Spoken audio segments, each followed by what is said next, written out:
Kita percaya Tuhan ada di tempat ini. Kita mau terus sembah Dia, kita mau tinggikan Dia. Kita mau naikkan syukur kita di hadapan Tuhan, karena kita tahu Tuhan yang kita sembah di dalam nama Yesus Kristus ada di tengah-tengah kita. Dan kasih-Nya begitu mulia, kasih-Nya begitu kudus, kasih-Nya begitu suci dalam setiap kehidupan kita. Mari siapkan hati kita lebih lagi untuk menyembah Tuhan.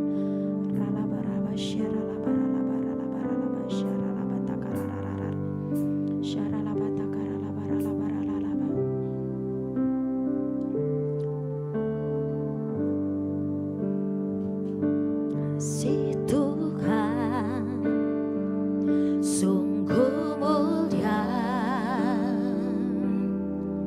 tulus dan sempurna mengasihiku. Pengorbanan di Kalvari sungguh berharga, Kau tebus dosaku. Terpujilah Tuhan Yesus, ditinggikan di atas pujian. Dari dalam lubuk hatiku, ku sujud dan berterima kasih.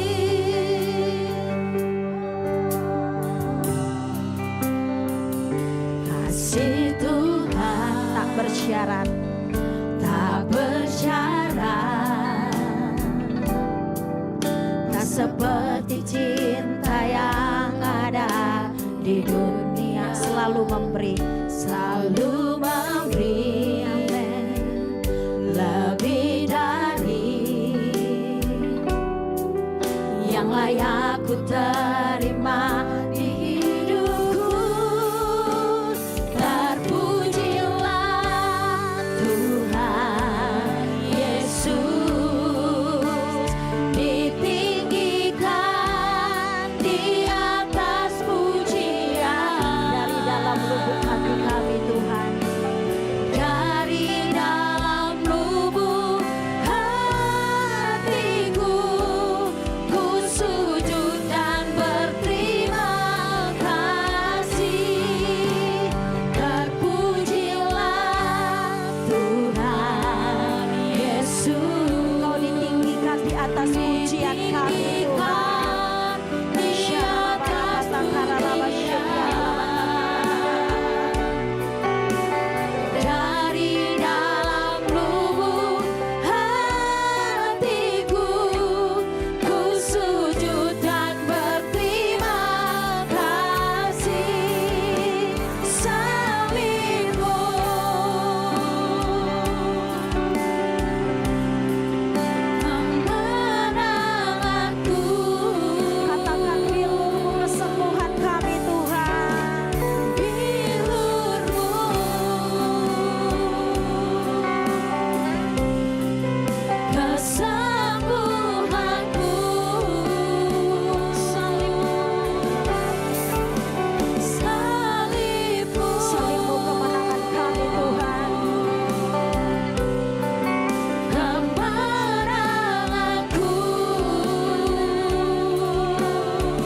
Yesus layak ditinggikan, Yesus layak dipuji, Yesus layak disembah.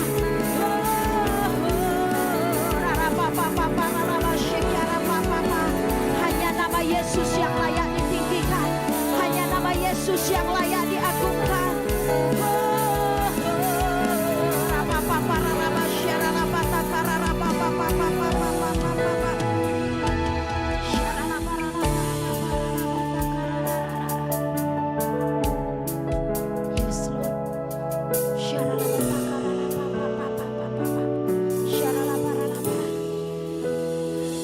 Terpujilah Tuhan Yesus,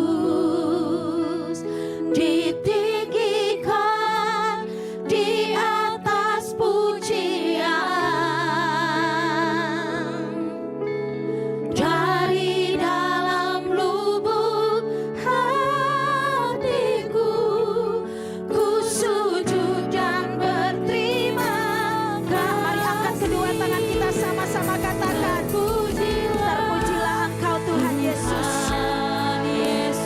Kau ditinggikan di atas pujian kami. Di atas pujian. Dari dalam lubuk hatiku, ku sujud dan berterima kasih. Terpujilah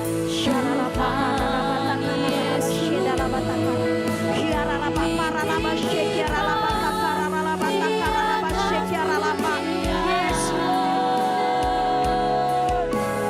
Dari dalam lubuk hatiku, ku sujud dan berterima Sekali lagi sama-sama katakan, terpujilah Tuhan hatimu disenangkan dengan pujian kami Tuhan. Hatimu disenangkan dengan penyembahan kami Jesus. Dari dalam lubuk hatiku, ku sujud dan berterima kasih. Dari dalam lubuk hatiku, ku sujud dan berterima kasih. Berikan tepuk tangan, berikan sorak-sorai bagi Raja di atas segala raja. Thank you Lord, thank you Lord. Terima kasih Kau hadir di tempat ini Tuhan. Kami mau terus bersorak-sorai bagi Tuhan. Yang siap memuji Tuhan sama-sama katakan. Coba selami kiri kanan katakan, Tuhan itu baik. Apapun kondisi kita saat ini, kita mau katakan Tuhan tetap baik. Karena kasih-Nya tidak pernah berubah dari dulu sekarang sampai selama-lamanya. Kita angkat pujian ini dengan segenap hati kita, karena memang Tuhan yang kita sembah adalah Tuhan yang sangat baik.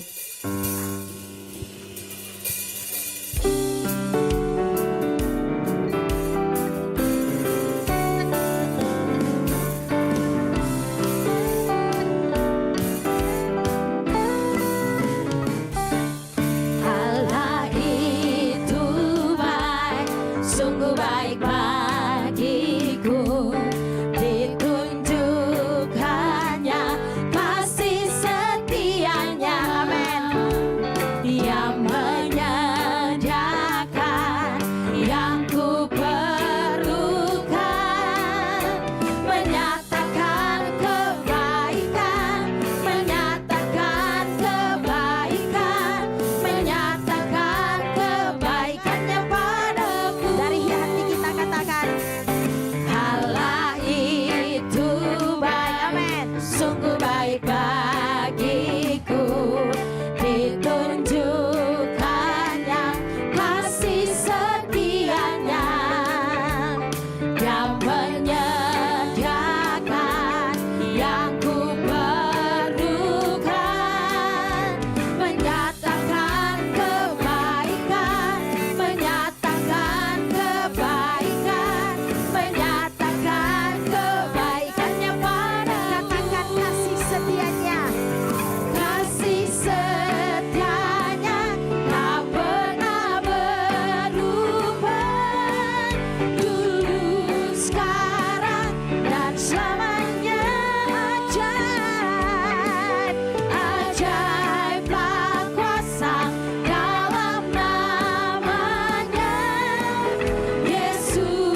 Tuhan kita. Kalau Yesus kita luar biasa, berarti persoalan kita adalah biasa. Amin. Yang percaya sekali lagi katakan Tuhan Yesus baik. Dengan Tuhan kita berjalan bersama dengan kasih dan kebaikan Tuhan. Dan kita tidak perlu ragu akan kesetiaannya, karena Dia yang menjamin hidup kita.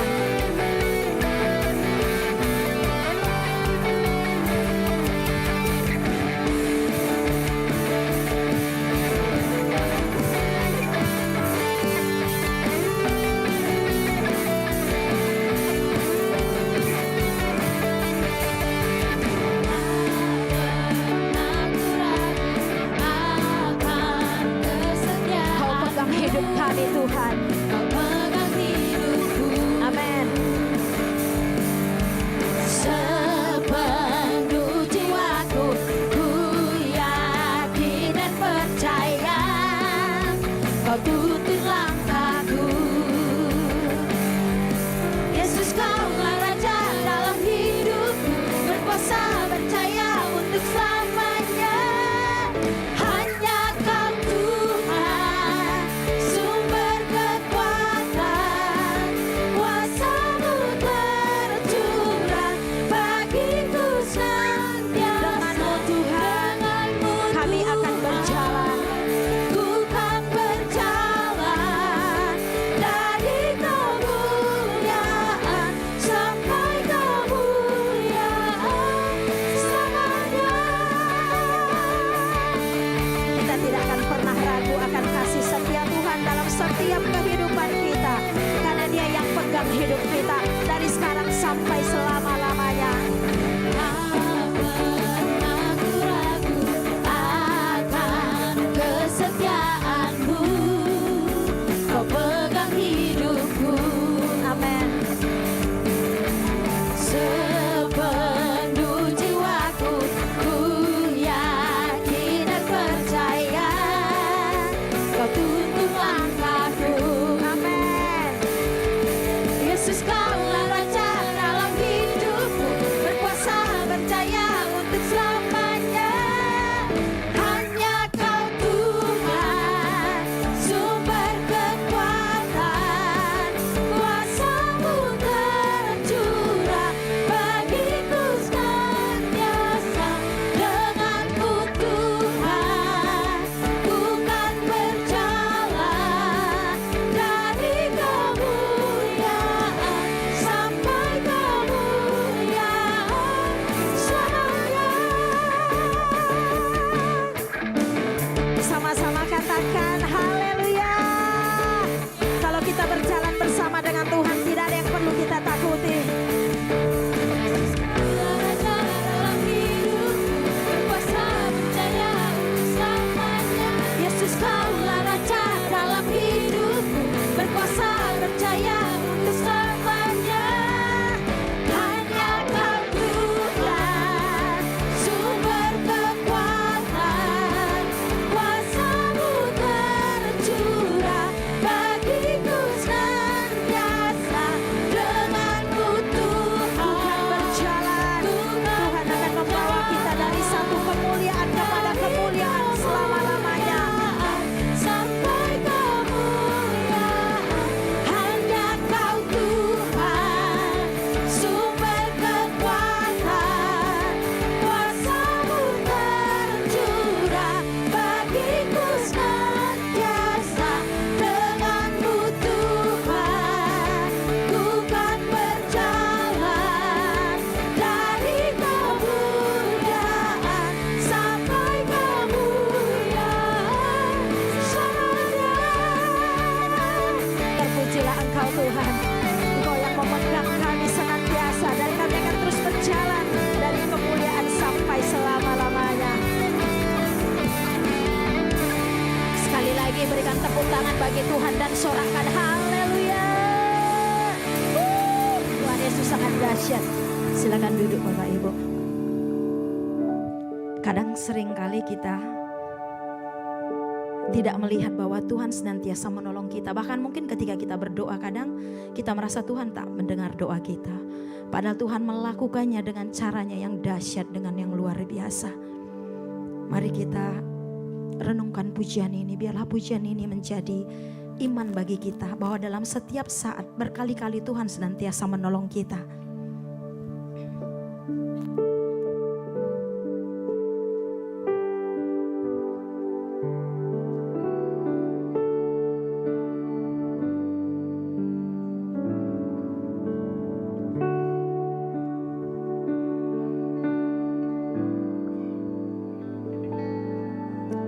Meskipun Tuhan tak menolongku, meskipun duri dalam dagingku, ku tetap memilih untuk percaya dan mengucap syukur.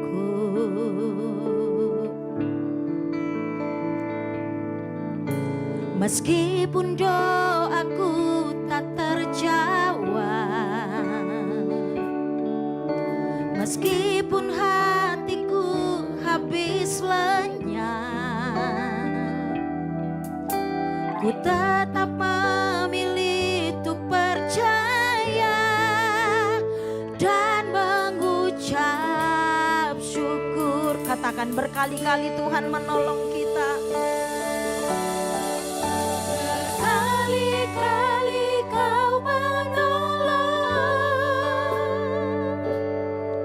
berkali-kali Kau kuatkan.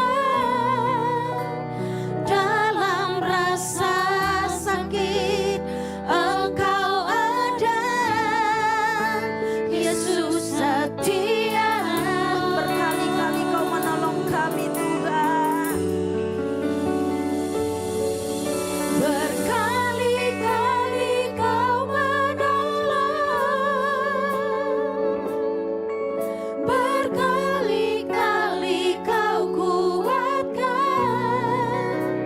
Dalam lembah kelam Engkau ada, Yesus setia.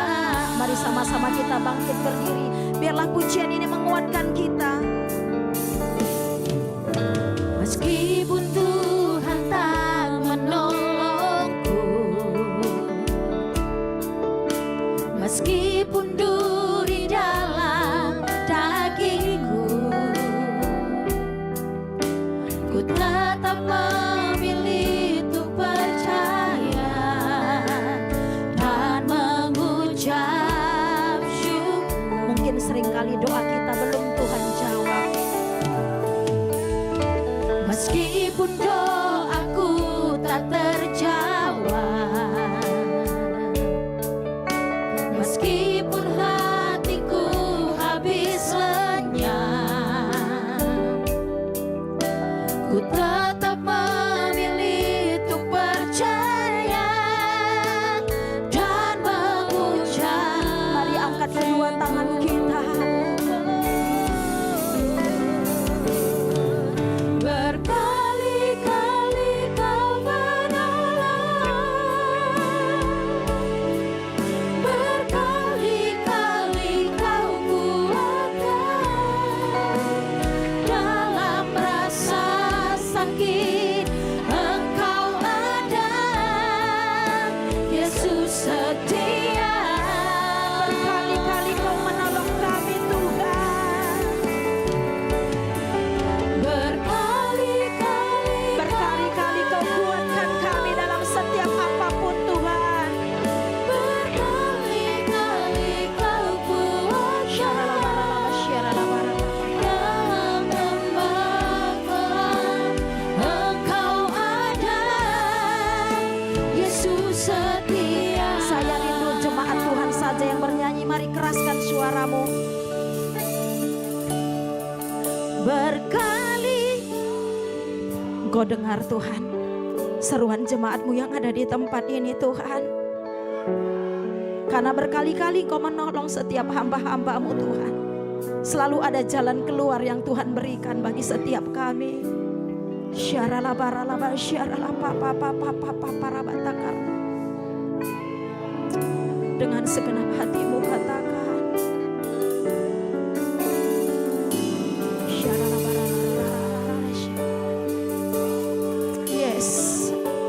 tidak pernah meninggalkan kami Tuhan Yesus. Engkau selalu menolong setiap kami. Karena Engkau Tuhan yang sungguh baik dalam setiap kehidupan kami.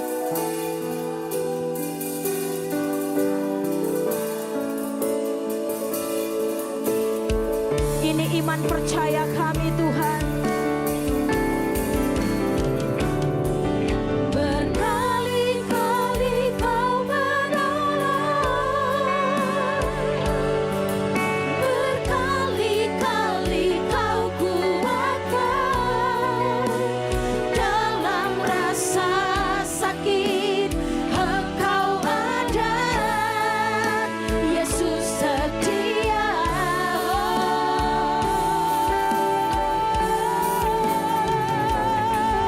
Berkali-kali Kau kuatkan kami Tuhan. Berkali-kali Kau kuatkan.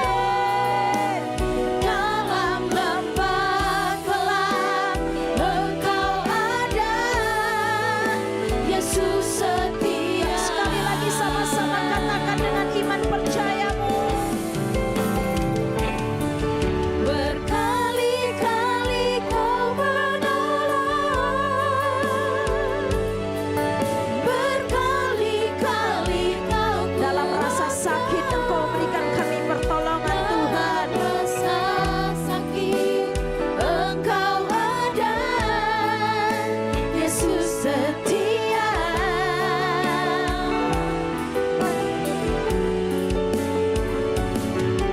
Berkali-kali Kau menolong,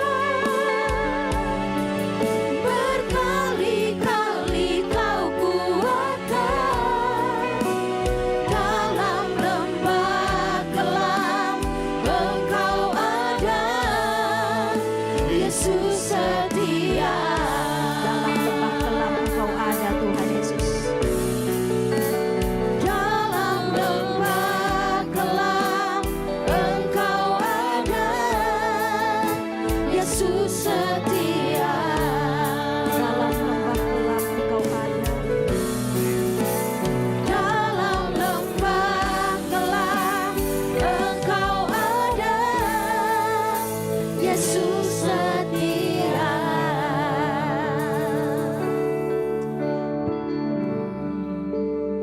Ya, terima kasih Tuhan. Engkau memang setia kepada kami Tuhan. Engkau yang selalu ada di dalam kehidupan kami. Engkau yang memelihara kehidupan kami Tuhan. Engkau yang menjaga kehidupan kami. Bahkan Engkau Bapa yang selalu menuntun Tuhan setiap perjalanan kehidupan kami Tuhan. Terima kasih Tuhan Yesus. Untuk setiap kasih karunia-Mu bagi kami Tuhan.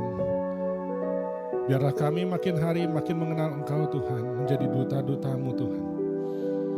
Dan pada saat ini Tuhan kami mengenal kebenaran firman-Mu Bapa. Kiranya Engkau Bapa hari di tengah-tengah kami. Biar Roh Kudus-Mu Bapa bekerja bagi seluas-luasnya di tempat ini Tuhan. Biarlah kami membuka hati untuk Roh Kudus dapat mengubah setiap kehidupan kami. Cara pikir kami, tindakan kami, semuanya Tuhan. Kami berubah karena Roh Kudus bekerja dalam kehidupan kami.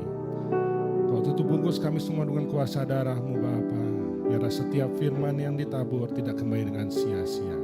Di dalam nama Tuhan Yesus kami menyambut firman-Mu. Haleluya. Amin. Silakan duduk Bapak Ibu.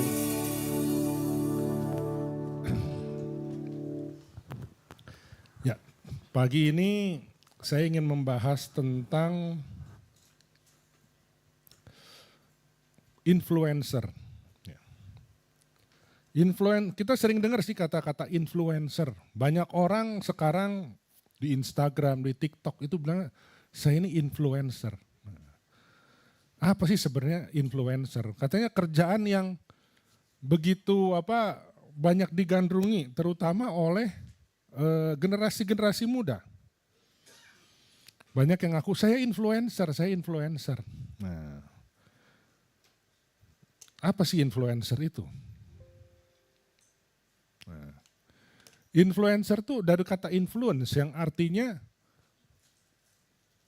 kemampuan atau kekuatan atau daya untuk mengubah karakter, perkembangan perilaku, keputusan atau pemikiran orang lain maupun sesuatu secara langsung atau tidak langsung. Ini merupakan keterampilan sosial dan kepemimpinan untuk menggerakkan orang lain. Bukan sekedar memerintah, tetapi dampak yang bersifat bisa positif, bisa negatif. Mungkin kita sering lihat ya, kalau kita nonton YouTube gitu ya, kita sering nonton tanpa sadar kita itu nonton influencer-influencer yang memang secara profesional dia itu mencoba memberikan pengaruhnya kepada kita. Misalnya ada vlogger makanan ya. Kalau kita pilih makanan, kita pasti lihat, oh kalau vloggernya ini, itu benar, makanannya memang benar enak.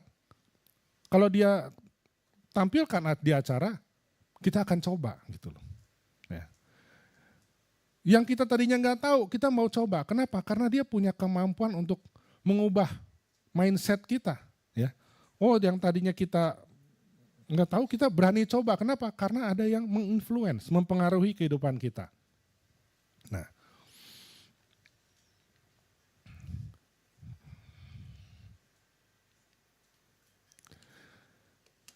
influencer ini cakupannya bisa berbagai macam ya. Dari yang terkecil misalnya dalam keluarga. Tanpa kita sadari, kita semua ini sebenarnya adalah seorang influencer. Cuman mungkin ada influencer yang dibayar, ada influencer yang tidak. Kalau kita misalnya sering marah-marah, orang tua misalnya ini contoh, orang tua sering marah-marah di rumah. Cara marah-marah kita itu akan diadopsi oleh anak kita. Berarti kita tuh menginfluence mereka, memberikan, oh kalau caranya mamah marah sama papa tuh gini, kalau papa marah sama mamah tuh gini. Jadi yang mereka tahu adalah begitu nih, tekniknya kalau kita tuh marah. Kalau misalnya ada yang membanting sesuatu, anaknya juga akan ikut. Nanti kalau dia marah, dia akan banting sesuatu. Nah, itu ternyata adalah perilaku yang ditimbulkan karena influence yang dilakukan oleh orang tua. Ya. Tanpa disadari, setiap anak itu pasti akan diinfluence dengan orang tua. Karena mereka anak masih kecil akan diatur seluruh kehidupan dia. Kamu harus makan yang ini, makan yang itu, makan begini. Kamu harus cara belajarnya gini, mainnya yang ini. Kalau orang tuanya misalnya sibuk lagi main gadget, anaknya pengen ajak main keluar, orang tuanya nggak mau pusing, beliin juga gadget. Kita main gadget bareng-bareng, akhirnya dia kasih gadget juga. Itu sering terjadi ya, kita lihat. Gimana akhirnya anak-anak tuh sudah gandrung sama gadget, kenapa? Ya memang dikasih orang tuanya, dia kan nggak mungkin beli sendiri. Ya pasti orang tuanya yang kasih. Kemudian ada juga cakupannya itu dalam satu komunitas. Ya. Ada komunitas yang kita lihat punya satu kesamaan. Misalnya di sini ada ya kesamaannya senang touring, misalnya ya. Ya mereka pergi bareng-bareng ke tempat-tempat yang asik gitu untuk mereka pergi bersama. Ada juga mungkin yang dalam komunitas senangnya cari makan enak. Nah, mereka bareng-bareng pergi cari makan yang enak, ya. Ada juga yang memang senangnya mungkin belanja, ya, cari orang-orang yang sama-sama senang belanja, cari barang-barang yang mungkin wah lagi diskonnya banyak gitu ya. Nah, semua itu ada kesamaan biasanya. Kenapa itu? Setiap influencer itu selalu pengen berbicara, pengen mengembangkan dirinya ke arah yang sama biasanya. Nah, yang jadi problem adalah kadang-kadang kita itu melihat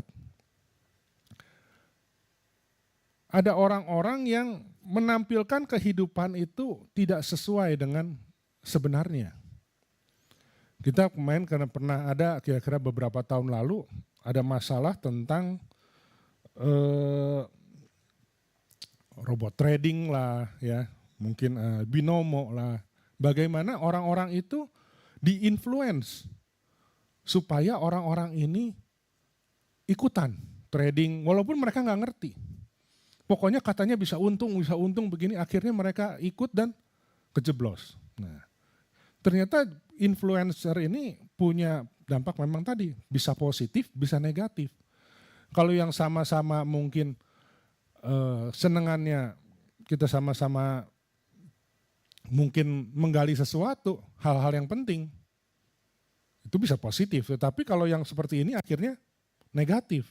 Nah, kadang-kadang seorang influencer itu juga bisa, kita harus cek dulu backgroundnya. Apakah dia ini benar-benar orang yang kredibel atau tidak. Karena ada orang-orang influencer yang berani untuk mengorbankan kehidupannya karena untuk dia tuh seperti dapat memperlihatkan sesuatu gitu. Nah. Dan kita tahu influencer ini mungkin tanpa disadari terjadi dalam kehidupan kita sehari-hari. Ya. Saya pernah, ada satu cerita, saya ini pernah kerja di hotel dulu ya. Pernah kerja di hotel dan kita itu selalu dikasih dinner itu free di hotel bareng-bareng. Di hotel ini ada, dia siapkan satu stall es krim. Satu stall es krimnya enak. Dan es krim ini es krim rumahan. Nah, jadi kalau cari di tempat lain itu susah.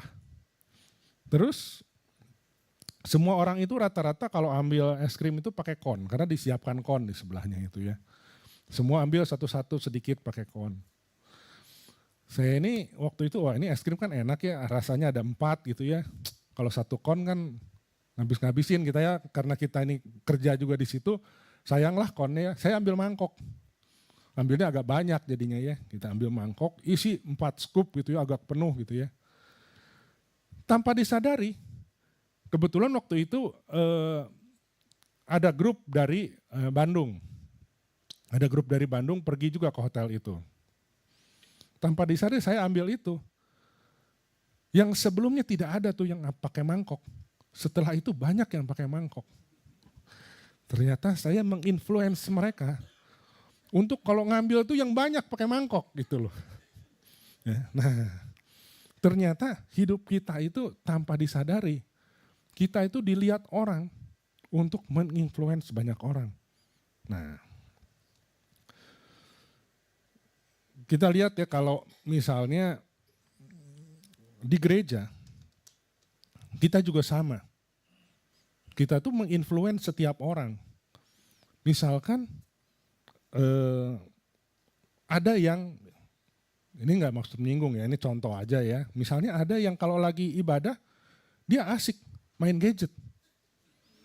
Nah, tanpa disadari, apalagi misalnya ini ya, misalnya orangnya seorang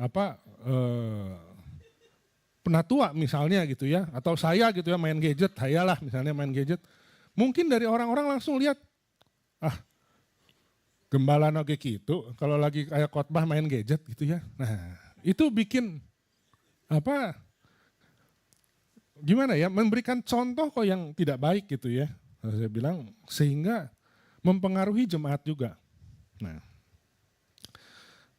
saya punya satu cerita tentang namanya seorang gadis dari Ukraina, namanya Oksana Malaya.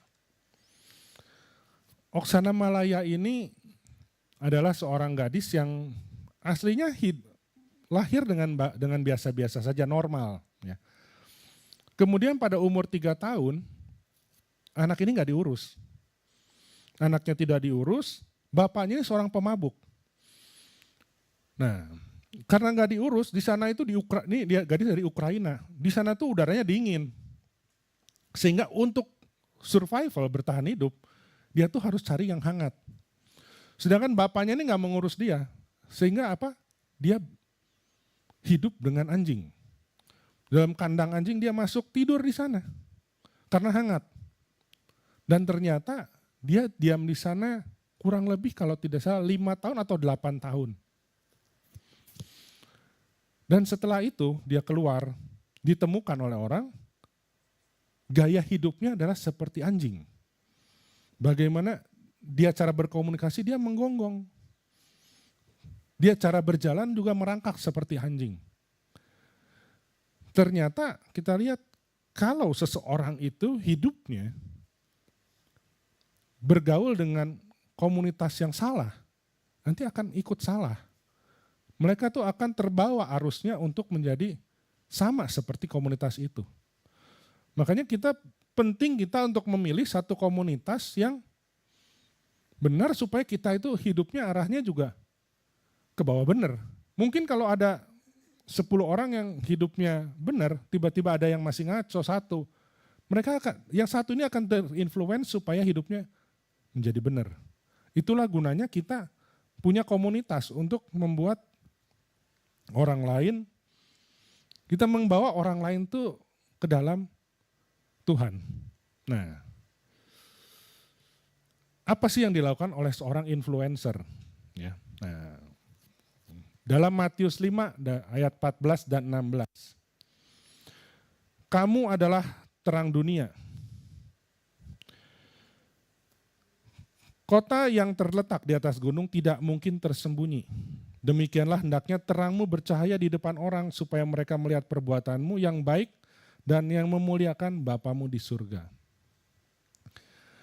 Seorang influencer itu dia selalu ada di puncak. Dan dia tuh tidak mungkin tersembunyi. Ya. Dalam hal yang pertama adalah kita membahas tentang terang dunia. Karena influencer yang baik, bisa buruk. Influencer itu bisa membawa dampak yang baik dan yang buruk ya. Nah, pertama adalah kita membahas tentang bagaimana tadi pertama kamu adalah terang dunia. Ya. Kita ini disebutkan oleh Tuhan adalah kita ini adalah terang dunia. Jadi dan kita tuh ada di puncak sehingga semua orang tuh bisa lihat kita apa adanya. Mungkin kita pernah dengar beberapa orang berbicara tentang kalau lagi kesel ya sama kita mungkin orang Kristen kok gitu. Kenapa? Karena kita tuh ada di puncak dilihat banyak orang. Sehingga apapun yang kita lakukan, kita itu akan disorot. Nah, sebagai contoh ada seorang influencer di Indonesia namanya Mary Riana. Ya. Dia ini seorang influencer di marketplace. Ya, dia menggunakan platform untuk memotivasi dan membagikan nilai-nilai iman.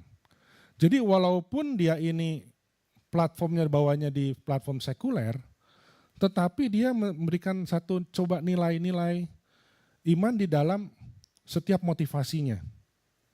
Dia memberikan pesan dalam Alkitab tentang pengharapan, tentang ucapan syukur, tentang pernyataan Tuhan.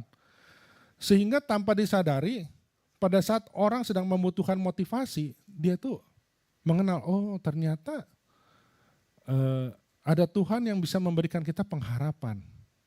Nah, inilah salah satu contoh influencer yang coba memberikan dampak secara di bawah sadar bahwa kita itu bisa berjalan dengan Tuhan di dalam marketplace.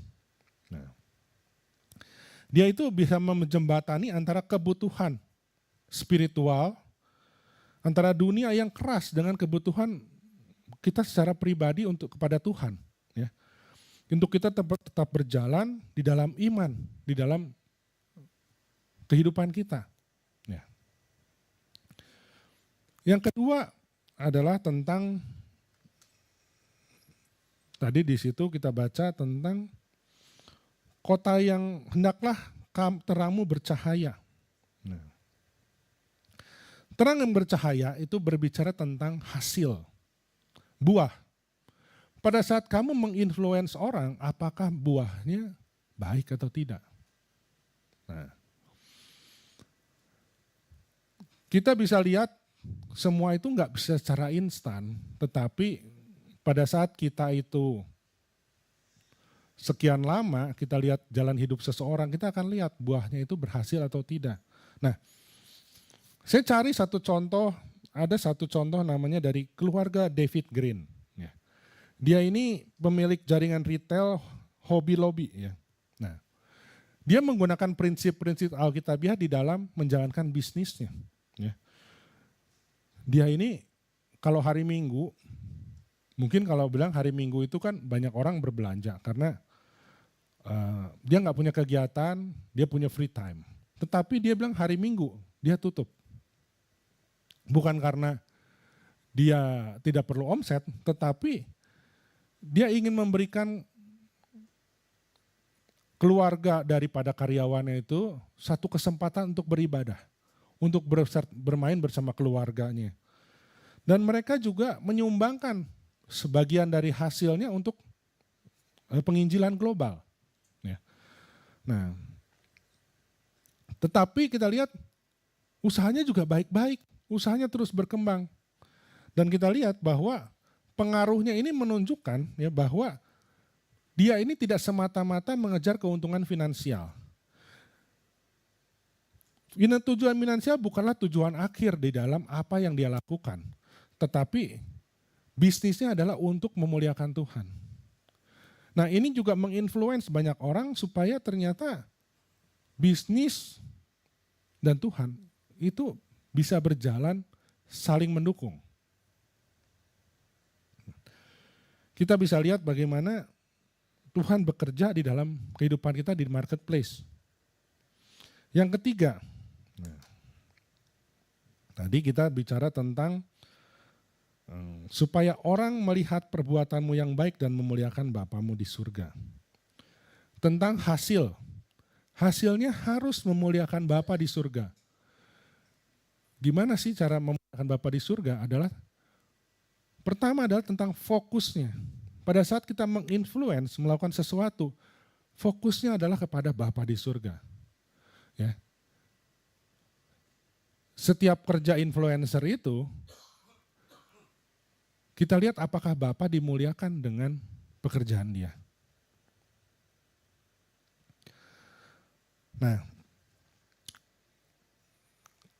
kalau kita lihat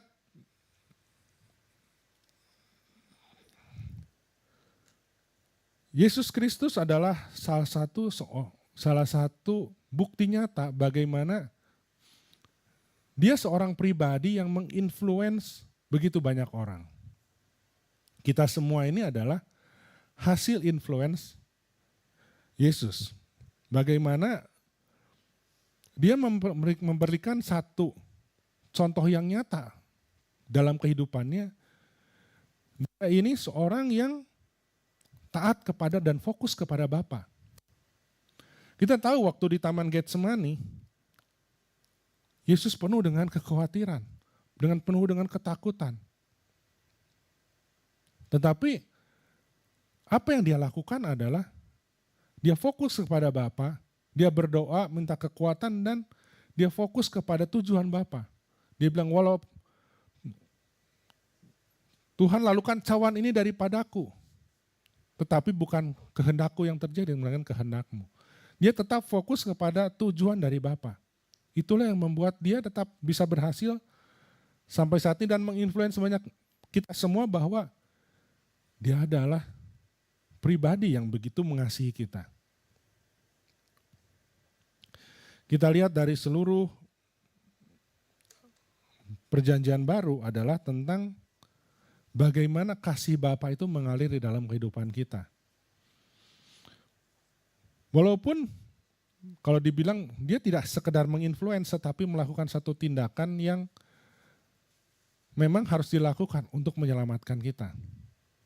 Nah, ternyata jadi influencer itu nggak gampang nih, banyak tantangannya. Ya. Dalam 1 Timotius 4 ayat 12, jangan seorang pun menganggap engkau rendah karena engkau muda. Jadilah teladan bagi orang percaya dalam perkataanmu, dalam tingkah lakumu, dalam kasihmu, dalam kesetiaanmu, dan dalam kesucianmu. Kadang-kadang orang memandang orang-orang muda sebagai, kamu kan baru. Kita ini udah lebih berpengalaman. Kita udah makan asam dan garam. Tetapi kadang-kadang orang-orang muda ini juga memang perlu membuktikan dirinya sebelum dia bisa menjadi seorang influencer yang sejati. Ya. Terus kadang-kadang mereka ini dianggap hanya melakukan pencitraan. Kita lihat banyak juga media sosial digunakan sebagai proses untuk pencitraan. Memang tujuan dari satu influencer adalah memperlihatkan. Tetapi apa yang dilakukan itu akan dinilai oleh orang-orang itu. Nah, ada pembuktiannya. Nah, yang pertama adalah tentang integritas. Apa yang dilakukan itu sesuai nggak sih tindakan dan perkataan yang dilakukan? Kalau bilang misalnya nih, saya bilang ya kalau lagi ibadah jangan main handphone. Tapi saya juga main handphone. Berarti saya pun melakukan sesuatu yang tidak sesuai. Dan integritas ini juga akan dinilai oleh banyak orang. Nah, kita lihat contoh nih ada banyak influencer di media sosial. Misalnya tentang otomotif. Kita sebut misalnya Fitra Eri misalnya. Dia seorang yang sangat menjaga integritasnya. Pada saat dia itu menceritakan tentang mobil tertentu, dia harus coba dulu, coba sendiri. Kalau perlu dia beli mobilnya. Dia coba, dia kasih ulasan. Satu kali ada waktu kira-kira tahun lalu, kita ada heboh tentang Pertamax oplosan. Tiba-tiba Fitra Eri dipanggil dalam satu, saya lupa satu podcast atau satu acara bukan talk show, tapi mungkin ada beberapa orang. Dia diminta untuk mengatakan tentang, dia disuruh mengatakan tentang bahwa Pertamax itu oke. Tapi sebagai seorang yang punya integritas, dia nggak mau mengatakan itu. Jaminannya adalah reputasinya dia. Dia bilang, kalau memang kamu mau begitu, saya harus tes dulu, saya harus coba dulu. Semua itu dia harus berdasarkan hasil yang nyata. Itulah seorang influencer menjaga integritasnya. Karena kalau enggak, orang nggak percaya lagi sama dia. Mungkin ada nggak pernah seorang vlogger makanan misalnya, wah katanya enak. Pas kita coba, aduh ternyata biasa aja. Mungkin kalau dibilang angka 50, dia di bawah 50. Sehingga menurut dia ini influencernya nggak beres nih. Tetapi ada influencer-influencer yang memang punya kredibilitas. Kalau dia yang nge-review, enak bilang enak. Kalau enggak lebih baik dia nggak mau review. Karena dia nggak mau ngejelekin. Jadi dia hanya mereview makanan-makanan yang memang menurut dia itu pantas di-review dan bisa ditayangkan, baru dia mau. Kalau di bawah itu lebih baik dia nggak tayangkan. Karena dia tidak mau merusak kredibilitas orang dan dia juga tidak mau merusak kredibilitas dia sendiri. Bilang enak ternyata tidak enak. Nah,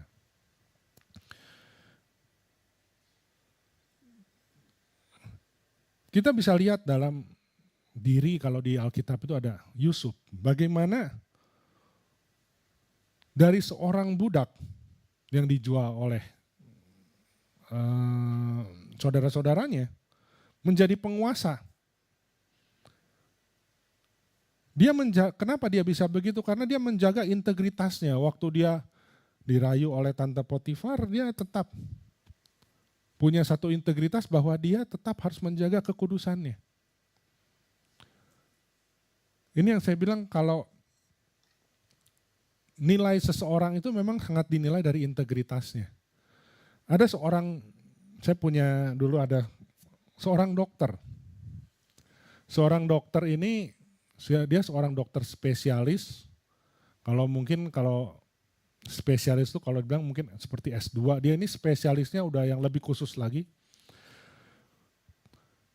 Terus suatu kali kita minta tentang surat rekomendasi bahwa orang ini sehat. Kan dokter bisa lihat, Bang sehat ya orangnya. Tapi dia nggak mau kasih. Kenapa? Harus cek lab dulu. Dibuktikan bahwa orang ini benar-benar sehat kelihatannya dan dalamannya. Nah saya bilang kan tinggal tulisnya dokter kan bisa lihat, oh nggak bisa. Ini kan menyangkut kredibilitas saya sebagai dokter.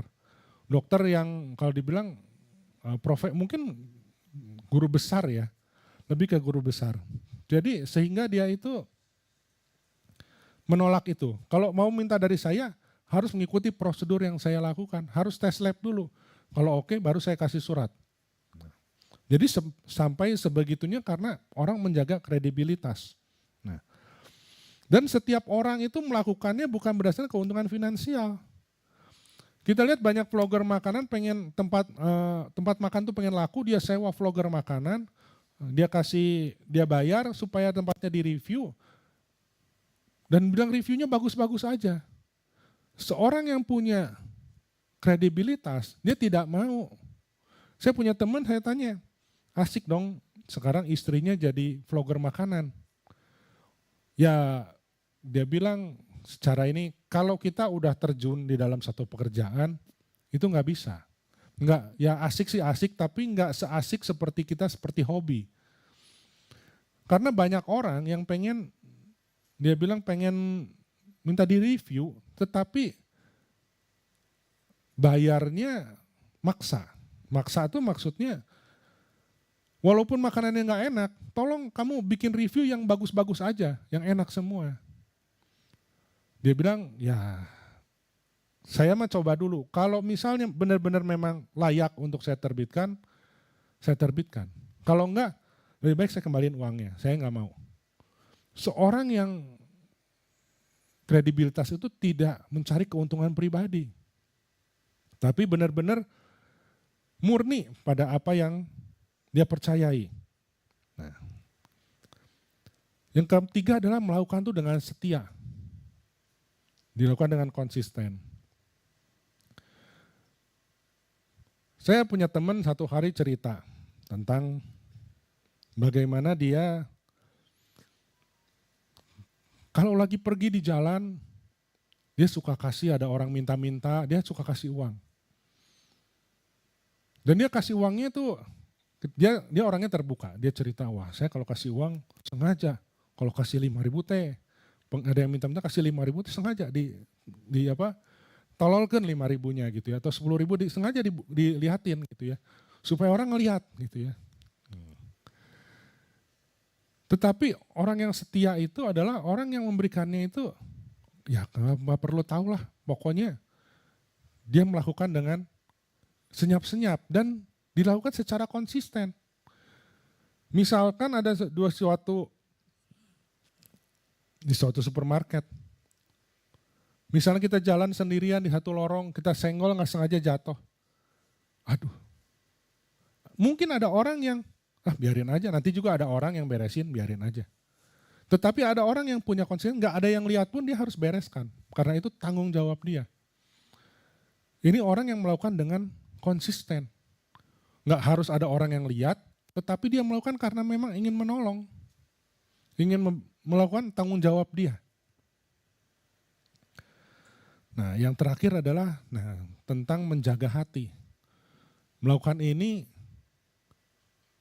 tidak boleh sombong dan semuanya memang untuk kemuliaan Tuhan. Kalau kita menginfluencer orang tentang hal-hal yang banyak hal gitu ya, kita influence orang, tetapi kita tuh melakukannya supaya kita terlihat hebat, berarti kita sedang mencuri kemuliaan Tuhan. Jadi mungkin seperti sekarang saya ada di tempat ini, saya membagikan firman Tuhan bukan karena saya hebat, tetapi memang kalau saya misalnya harus membagikan firman Tuhan di tempat ini, biasanya saya mendapatkannya dalam satu ibadah-ibadah sebelumnya. Ibadah-ibadah sebelumnya lagi berdoa, tiba-tiba Tuhan memberikan satu kata kunci yang baru akan dibahas. Jadi apa yang kita lakukan itu bukan kita untuk menyombongkan diri, tetapi memang semuanya hanya untuk kemuliaan Tuhan. Karena Kita pengen Tuhan yang dimuliakan dalam setiap apa yang kita bagikan. Nah, sebenarnya apa sih tujuannya kita tuh menginfluence? Apa sih hasil yang ingin didapat dari satu influence? Bentar ya. Nah, hasil seorang influencer. Nah, kembali ya ke Roma 12 ayat 2. Jangan kamu menjadi serupa dengan dunia ini, tetapi berubahlah oleh pembaharuan budimu, sehingga kamu mendapat membedakan mana kehendak Allah, apa yang baik, yang berkenan kepada Allah, dan yang sempurna. Kembali lagi, influencer ini tujuannya adalah supaya kita tuh jangan menjadi serupa dengan dunia ini. Ya, kita tuh anak-anak Tuhan harus punya pola pikir sama seperti kerajaan Tuhan. Nah, waktu anak saya ini di Amerika, Valerie, dia itu senang sekali sama ayam, ya, namanya Chick-fil-A. Ya. Saya ini nggak tahu sih waktu ke sana, saya nggak coba juga. Tetapi pada saya cari bahan ini, saya baru tahu ternyata pendirinya adalah Truth Cathy. Ya. Dia ini seorang yang punya prinsip iman yang diterapkan secara radikal di bisnis modern ini. Dia punya ketetapan kalau hari Minggu harus tutup untuk semua cabang dan karyawan tuh bisa beribadah dan berkumpul. Tetapi yang luar biasanya adalah walaupun dia ini tutup hari Minggu, kalau restoran tuh tutup hari Minggu tuh kayaknya seperti apa ya, mungkin kalau orang sini bilang ya Minggu tuh omsetnya paling gede gitu ya. Apalagi kalau di sebelah gereja, saya gereja pulang pada makan ya. Tetapi dia selalu tutup hari Minggu, tetapi omsetnya bahwa dia itu salah satu restoran yang paling menguntungkan di Amerika. Dia untungnya paling banyak di Amerika. Jadi kalau kita memang mengejar apa yang hati Tuhan, apa yang ada dalam hati Tuhan, Tuhan tuh tidak pernah membuat kita itu menjadi sia-sia apa yang kita percayai. Ternyata Tuhan tuh membalas setiap apa yang menjadi keyakinan kita dan iman kita. Nah, yang kedua adalah tentang mengerti dalam bertindak karena ada perubahan dalam emosi dan tindakan. Dalam kita itu melakukan sesuatu karena didasari oleh apa yang kita percayai. Pada saat seorang tuh berhasil mengubah cara pandang seseorang, secara emosi dia itu ingin melakukan hal yang sama supaya dia tuh memang pengen dibenarkan gitu loh. Dia melakukan sesuatu yang benar. Nah, salah satu contohnya adalah tentang Mary Kay. Dia ini pendiri Mary Kay Cosmetic ya. Dia juga sama, dia punya satu ketetapan prinsip bahwa Tuhan yang pertama, keluarga kedua, dan karir itu nomor 3. Nah, dia punya satu golden rule. Apa yang kamu ingin orang lain lakukan pada kamu, ya kamu lakukan pada orang lain. Jadi kalau kamu mau dilayani dengan baik, kamu juga harus melayani dengan baik. Sehingga kosmetik ini berkembang. Di Amerika berkembang dengan pesat. Kenapa? Karena inilah yang menjadi strategi pemasaran dia. Satu servis yang coba ditampilkan oleh dia. Nah. Yang ketiga adalah tentang komunikasi yang atraktif yang menginformasikan hal-hal baik yang diinginkan oleh Allah. Nah, nggak semua kita itu kadang-kadang melakukan sesuatu melakukan itu mendapatkan satu hasil yang baik. Ya. Tetapi kita lihat dari sini Kita lihat Daud ya, seseorang, dia menunjukkan bahwa dia adalah sosok yang tidak sempurna. Daud itu bukan sosok yang walaupun dia disebut kekasih Tuhan, tetapi dia bukan seorang yang sempurna. Dia pernah jatuh dalam dosa beberapa kali. Pertama pada saat dia menghitung jumlah bangsa Israel, sehingga murka Tuhan datang, dan pada waktu dia jatuh dalam perzinahan. Nah, tetapi apa yang coba Daud sampaikan bahwa walaupun dia adalah orang yang tidak sempurna, tetapi Tuhan tuh ada selalu bersama dia. Dia mengungkapkan bagaimana emosinya, kegembiraannya, kesedihannya, ataupun kedukaannya pada saat dia melakukan dosa. Apapun dia tumpahkan semuanya dalam kitabnya tentang di Mazmur. Ya. Bagaimana dia mengajarkan tentang pertobatan yang sejati pada saat kita masuk dalam dosa yang besar. Dan memberikan pengharapan bahwa tetap selalu ada jalan. Karena Tuhan begitu penuh kasih dan dia selalu ada jalan untuk kita bertobat. Nah,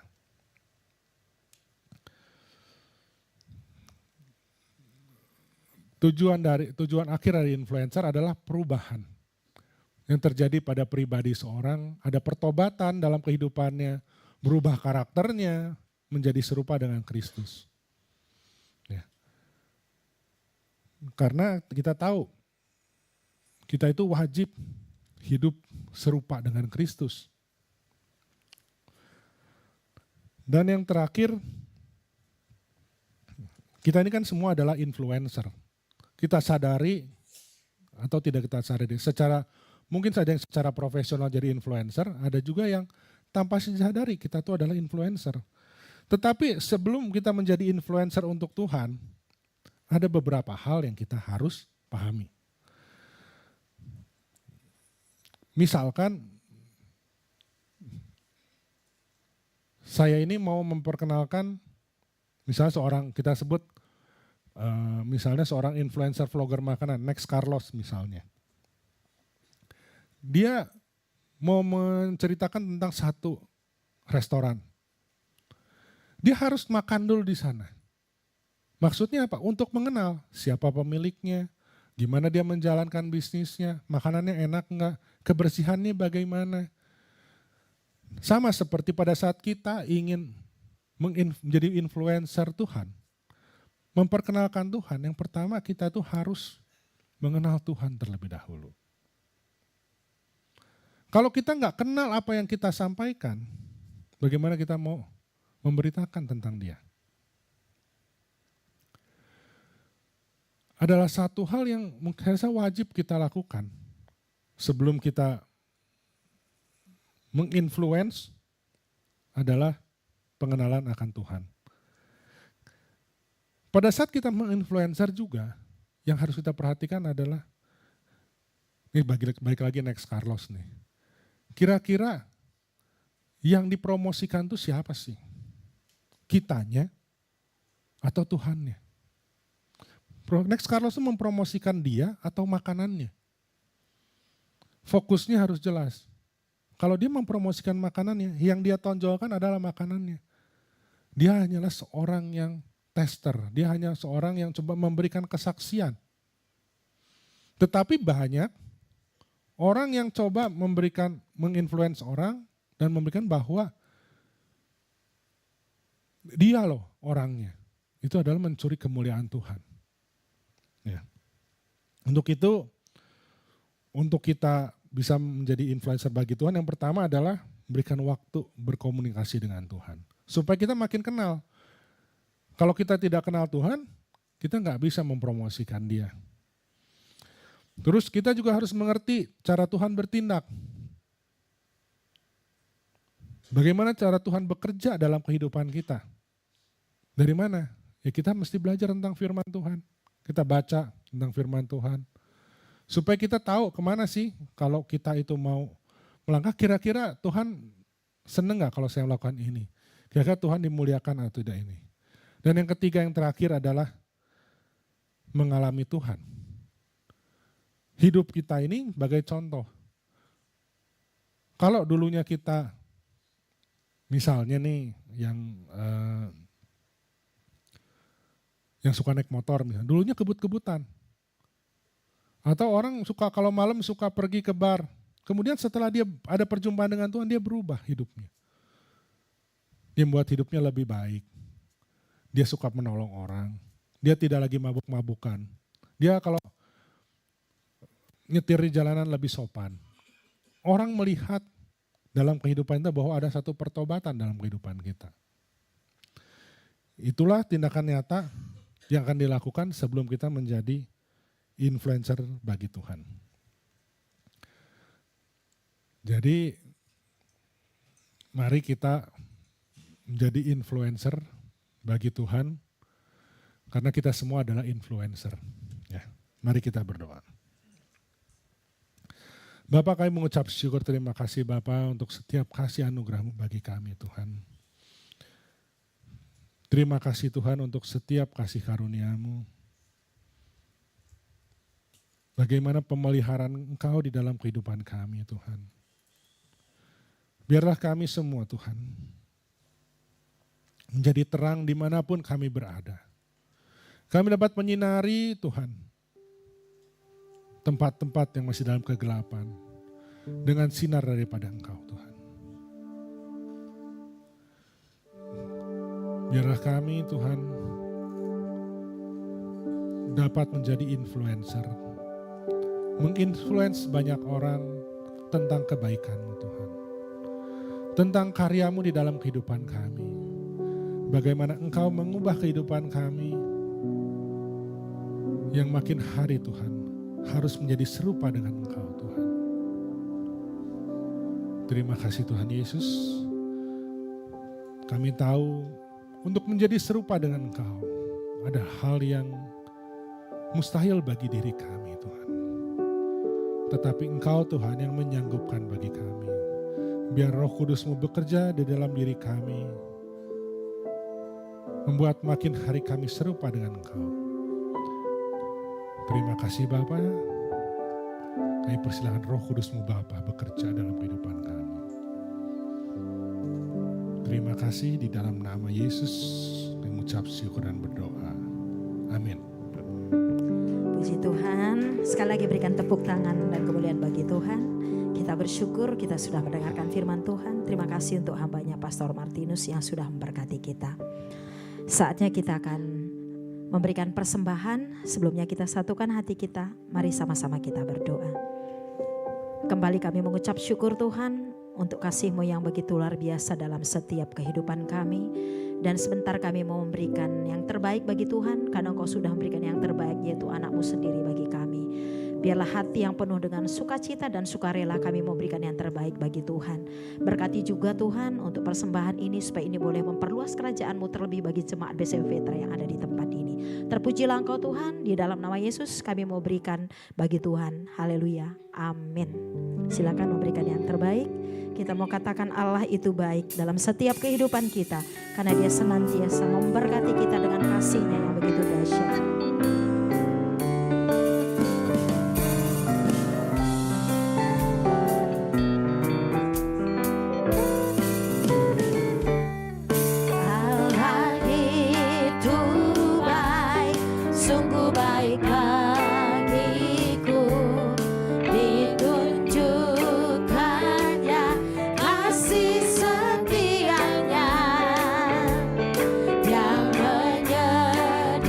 menyediakan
tangan bagi Tuhan karena Yesus kita sungguh luar biasa. Kita akan mendengarkan kesaksian dari hambanya yang baru kemarin pulang dari Yerusalem dan dia dikasih berkat sama Tuhan, yaitu terjadi perang di sana. Kan itu juga berkat ya, yaitu berkat proses pembentukan karakter juga, dan mereka mengalami kuasa penyertaan Tuhan yang begitu dahsyat. Kami persilakan untuk Koiri dan Cilina, silakan maju ke depan untuk memberikan kesaksian sehingga ini boleh menjadi berkat bagi kita.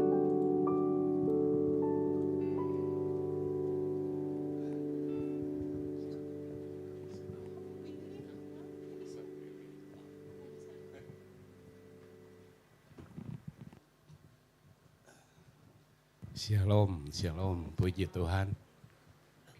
Semua karena kami bersyukur ya Tuhan izinkan ke Yerusalem berdua sama istri, itu semua karena Tuhan luar biasa, Tuhan dahsyat, hingga kami diizinkan beserta rombongan tim dari Dorcas Ministry, 16 orang ya. Kami ke rencana tanggal 20 Februari, 20 tanggal 20, sorry. Tadinya tanggal 20, nggak taunya mundur di ini, jadi tanggal 22. Tanggal 22 pulang, tanggal 28, tanggal 1 udah di Indonesia. Tapi apa yang terjadi, kami tertahan waktu di Israel, waktu di Bethlehem ya di hotel, kita kan pas mau check out, orang Israel di sana udah bilang ada sirine ya, sirine wah keras gitu. Ayo cepat-cepat buru-buru, di sini udah nggak aman. Cepat pokoknya kamu harus ninggalin Israel. Semua kan ada yang di bunker, terus dari grup ada yang di bunker ya kalau nggak salah. Oh belum. Oh sok kamu dulu. Saya suka. Iya, waktu tanggal 28 itu kan baru sirene pertama itu karena si Trump nyerang ke Israel. Dan sirene di Israel langsung bunyi karena kan pasti ada serangan balik gitu. Dan kami buru-buru disuruh keluar dari hotel itu. Jadi saya sudah tahu bahwa Tel Aviv itu udah ditutup semuanya. Jaring kayak bandaranya apanya gitu udah ditutup. Terus satu-satunya jalan ya kami lari ke Yordan. Karena di Yordan itu sampai saat kami datang itu masih belum ditutup bordernya. Pas kami masuk bordernya langsung ditutup. Dan akhirnya kami lolos. Kami bisa masuk ke hotel di Yordan, dan akhirnya kami bisa tinggal di sana. Tapi untuk grup-grup yang baru datang, yang kemarin itu, yang kita pulang, mereka baru datang, mereka baru jalan 1 hari, pulangnya mereka langsung ke bunker semuanya. Jadi mereka pada ya cukup sedih juga kondisinya gitu. Sedangkan saya udah luput gitu ke Yordan. Dan kita bertahan di Yordan sampai 4 hari karena berpikir nanti pesawatnya buka maskapai buka lagi lah. Nggak taunya sampai tanggal 4 nggak buka-buka. Terus akhirnya panitianya bilang mau nggak katanya lewat Turki katanya. Ya lewat Turki, ada yang nawarin lewat Turki. Ternyata ke Turkinya murah 14 juta, tapi dari Turki ke Indonesianya 100 juta. Jadi orang-orang udah pada nggak sanggup udah. Terus pilihan lain terus kita cari yang agak murah gitu ya. Akhirnya itu kan biasa kalau flight penerbangan gitu kan kalau lagi perang ya lagi rame-ramenya mereka main harga kan senang gitu. Akhirnya kita minta bantuan KBRI, terus kata orang KBRI udah jangan jalan-jalan lain, katanya jalan Jeddah aja biar sama yang umroh pasti lebih murah. Akhirnya betul. Kita dapat dari Jordan ke Jeddah ke Indonesia hanya 26 juta. Tapi 26 juta pun kami udah nggak ada uang karena kami sudah bertahan 4 hari di sana ya. Hotel nambah terus setiap hari biaya. Akhirnya saudara-saudara seiman kami berdoa bagaimana minta hikmat. Akhirnya ada yang 4 orang yang udah kehabisan duit, termasuk saya juga. Akhirnya bisa ditelangin sama saudara seiman. Tuhan baik. Dan saya bersyukur karena orang itu baru saya kenal di grup, lalu masih mau memberi pinjaman sebesar 50 juta lebih ya. Langsung pada kami tanpa pemikiran apa-apa. Dan saya juga tahu bahwa saya nggak akan bisa ngebalikin duit itu segera karena saya nggak ada uang cadangan apa-apa gitu ya. Akhirnya tapi orang itu bilang, Tuhan yang mengangkat tangan saya, kata pas dipilih kan siapa yang mau nanggung biayanya gitu ya untuk orang-orang tertentu itu. Dia bilang, Tuhan yang mengangkat tangan saya supaya saya mau menanggung biaya orang-orang ini, katanya gitu. 100 juta lebih. 104 juta ya. 104 juta. Luar biasa gitu. Saya bersyukur ya selama di hotel di Yordan. Saya terus semakin melekat sama Tuhan. Selalu berbahasa roh dan luar biasa gitu ya.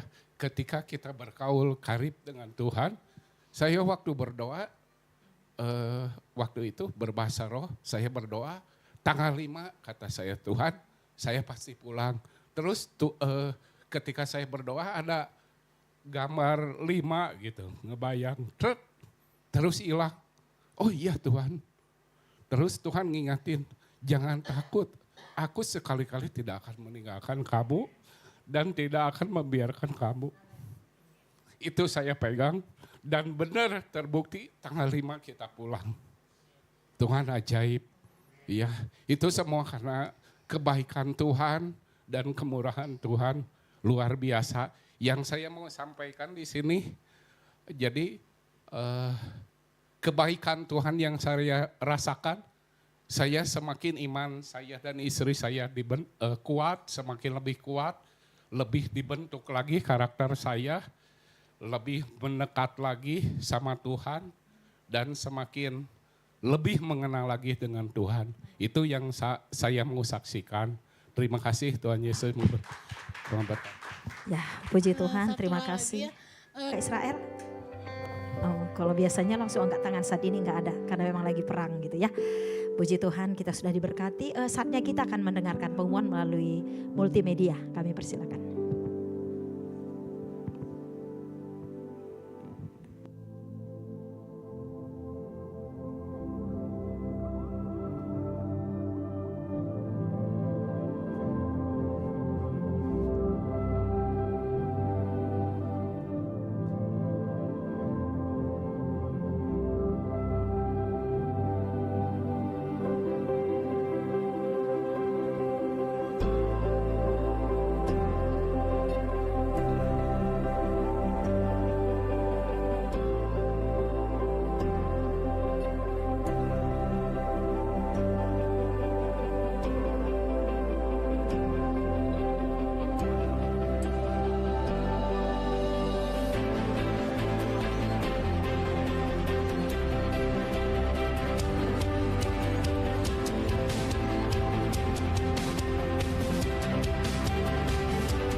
In Christ alone, my hope is found. He is my light, my strength, my song. This cornerstone, this solid ground, firm through the fiercest drought and storm. What heights of love, what depths of peace, when fears are stilled, when striving cease. My comforter, my all in all, here in the love of Christ I stand.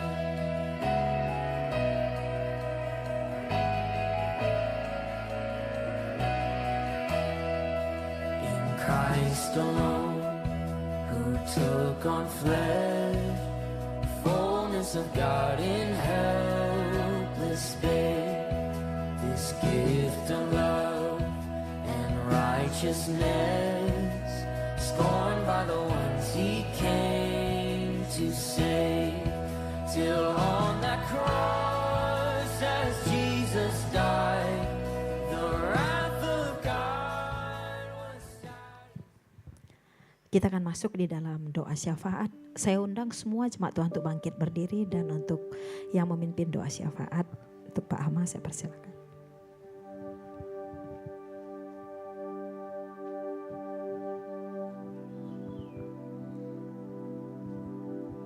Ya, mari kita berdoa. Bapa di surga, Bapa di dalam nama Yesus, kami sungguh boleh mengucap syukur dan berterima kasih atas penyertaan-Mu dalam ibadah kami pagi hari ini. Tuhan sudah menolong, memberkati kami, menguatkan kami satu dengan yang lain. Di dalam nama Tuhan Yesus kami bersyukur. Lebih-lebih firman-Mu pada hari ini, Tuhan, yang menguatkan kami. Jadilah kami influencer yang sungguh boleh dipakai Tuhan, baik dalam perkataan kami, perbuatan kami, tindakan kami kepada orang lain. Jadilah sungguh boleh memuji, memuliakan nama Tuhan Yesus Kristus. Terpujilah Engkau Bapa di surga. Kami bersyukur dan berterima kasih untuk boleh firman-Mu pagi hari ini, boleh menguatkan kami semua, boleh mengurapi kami dan memakai kami dengan luar biasa. Terima kasih Bapa di surga. Kami bersyukur buat hamba-Mu Pak Martinus yang sungguh boleh Tuhan pakai pagi hari ini. Tuhan jamah, Tuhan urapi dia, pakai dia dengan luar biasa. Berkati dia, baik keluarganya, dalam pekerjaannya, dan segala sesuatu yang dia lakukan. Biarlah sungguh menjadi pujian, kemuliaan dan hormat bagi nama Tuhan Yesus. Terima kasih Bapa di surga, terima kasih untuk hari ini. Lebih-lebih seorang gembala di tempat ini, Tuhan pakai dia, Tuhan urapi dia, hingga gereja ini sungguh semakin hari semakin diberkati dan ditambahkan jiwa-jiwa yang baru kepada Bapa di surga. Terima kasih untuk hal ini Bapa di surga. Baik juga pembina Ibu Hani, Engkau tolong, Engkau urapi dia juga, pakai dia dengan luar biasa, baik dalam pelayanannya. Tuhan jamah dia. Terima kasih Bapa di surga. Terima kasih semua jemaat Tuhan boleh mengucap syukur dan kepada Tuhan oleh karena perbuatan-Mu yang ajaib. Terima kasih Bapa di surga. Berkati juga semua pengurus tempat ini dan juga jemaat-jemaat Tuhan. Tuhan berkati, urapi semua. Terpujilah nama-Mu Bapa di surga. Dalam nama Tuhan Yesus, semua kegiatan minggu ini Tuhan jamah, Tuhan urapi, berkati semuanya sehingga boleh berjalan dengan baik. Persiapkan hamba-hamba Tuhan yang Tuhan pakai untuk minggu ini.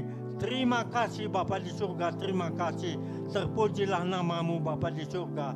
Kami juga mau mendoakan gereja-gereja Tuhan di seluruh Indonesia ini. Tuhan jamah, Tuhan urapi, pakai gereja-gereja ini sungguh boleh membawa kemuliaan dan hormat bagi nama Yesus, sehingga banyak jiwa yang dimenangkan untuk kerajaan surga. Terima kasih Bapa di surga. Terpujilah Engkau Bapa. Dalam nama Tuhan Yesus, kami juga mau mendoakan pekerjaan-pekerjaan Tuhan di mana-mana. Jadi influenza dalam pelayanan mereka juga. Biarlah sungguh-sungguh boleh menjadi pujian, kemuliaan, dan hormat hanya bagi nama Tuhan Yesus Kristus. Terima kasih Bapa di surga. Kami berdoa buat bangsa negara kami. Tuhan jamah, Tuhan urapi. Biarlah bangsa ini menjadi bangsa yang besar. Bangsa yang sungguh boleh mengenal Tuhan dan yang percaya kepada Tuhan Yesus Kristus. Terima kasih untuk hal ini Bapa.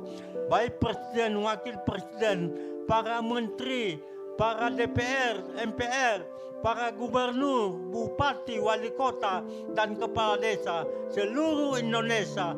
Tuhan jamah, Tuhan urapi, berikan roh hikmat marifat-Mu sehingga keputusan yang diambil sungguh boleh membawa sesuatu yang baru bagi masyarakat. Terpujilah Engkau Bapa di surga, di dalam nama Tuhan Yesus. Sebentar kami akan kembali tempat kami masing-masing. Tuhan yang menolong, memberkati kami, menjauhkan kami dari segala hal yang tidak diinginkan terjadi. Di dalam nama Tuhan Yesus Kristus, kami sudah berdoa dengan penuh pengucapan syukur. Haleluya, haleluya.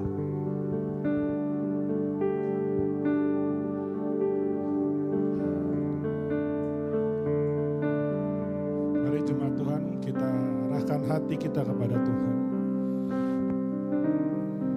Dia Tuhan yang memelihara kehidupan kita semua. Dia yang tidak pernah sekalipun meninggalkan kita. Biarlah hidup kita adalah untuk memuliakan Tuhan.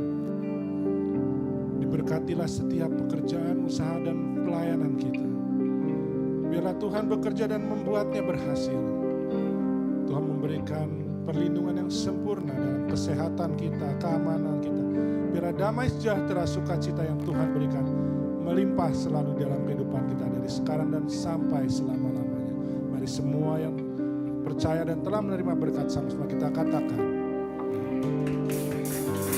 Tuhan Yesus memberkati semuanya. Sampai ketemu minggu depan dan happy Sunday.